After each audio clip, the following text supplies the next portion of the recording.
Hello friend, आज के video में बात करेंगे दृष्टि आईएएस मैगजीन के बारे में। दृष्टि आईएएस करंट अफेयर टुडे के नाम से यह मैगजीन जारी करती है।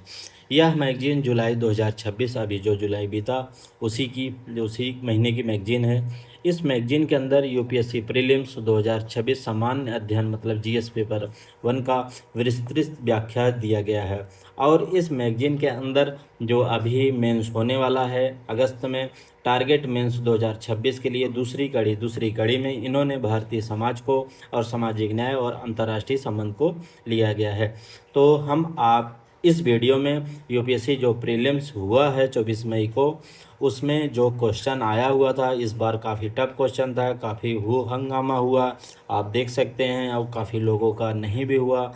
तो जो है इस टाइप का क्वेश्चन पूछ दिया कि भाई आउट ऑफ सिलेबस प्लस जो है एक अलग ही पैटर्न का क्वेश्चन, काफ़ी लोग उसको जो है कर नहीं पाए।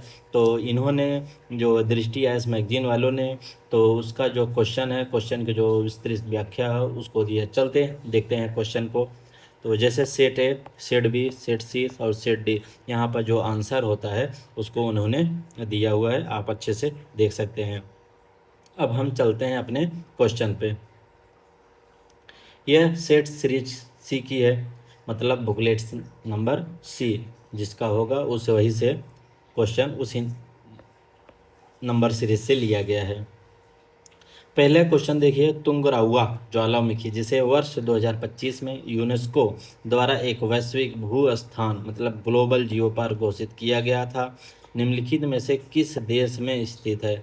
पहला इक्वाडोर, पेरू, बोलिविया, कोलंबिया। इसका आंसर इक्वाडोर है। तो आइए इसका व्याख्या देखते हैं कि दृष्टि आईएएस वाले ने इसका व्याख्या क्या दिया है। तुंगराहुआ दक्षिण अमेरिका के इक्वाडोर देश में एंडीज पर्वतमाला के मध्य में स्थित एक अत्यधिक सक्रिय स्ट्रेटोवोल्केनो है। अप्रैल 2025 में यूनेस्को के कार्यकारी बोर्ड द्वारा तुंगराहुआ ज्वालामुखी साथ ही नापो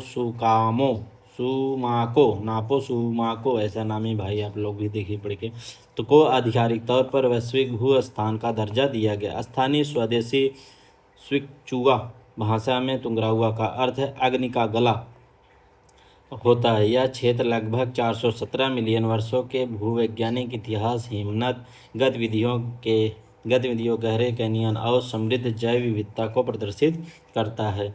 अन्य विकल्प पेरू, बोलिविया, कोलंबिया भी एंडीज पर्वत श्रृंखला का हिस्सा है, लेकिन तुंगराहुआ ज्वालामुखी पूरी तरह से इक्वाडोर की सीमा के भीतर स्थित है।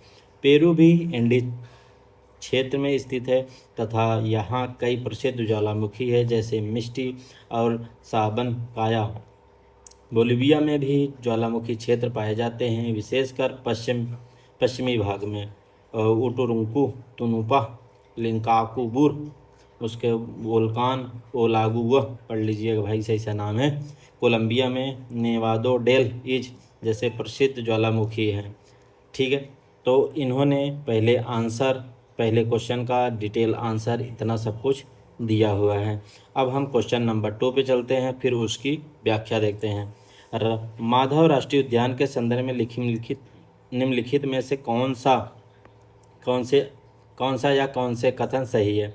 इसे वर्ष 2025 में भारत का बाघ अभ्यारण्य टाइगर रिजर्व घोषित किया गया था। सांख्य सागर जिसे रामसर स्थल के रूप में नामित किया गया है, यह राष्ट्रीय उद्यान के भीतर इसका क्षेत्रफल मध्य प्रदेश और राजस्थान के बीच में साझा करता है।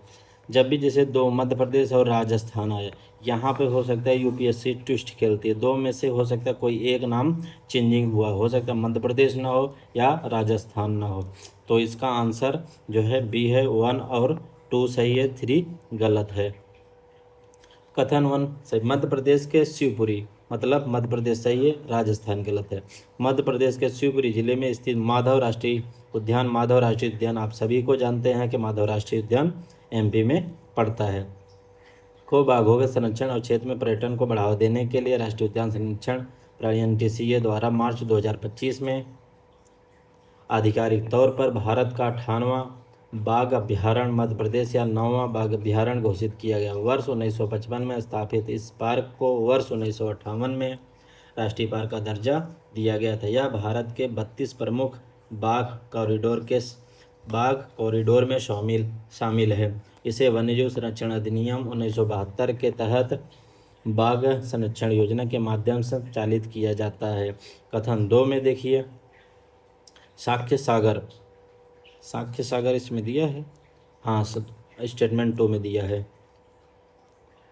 साक्ष्य सागर एक कृत्रिम झील है जो माधव राष्ट्रीय उद्यान के अंदर ही स्थित है। साक्ष्य सागर को प्रसिद्ध इसकी समृद्ध जैव विविधता और प्रवासी पक्षियों की उपस्थिति के कारण वर्ष 2022 में रामसर स्थल के रूप में नामित किया गया था। साथ ही इसे संयुक्त राष्ट्र शैक्षिक, वैज्ञानिक एवं सांस्कृतिक संगठन द्वारा अंतर्राष्ट्रीय महत्व की आर्द्रभूमि के रूप में मान्यता प्रदान की गई।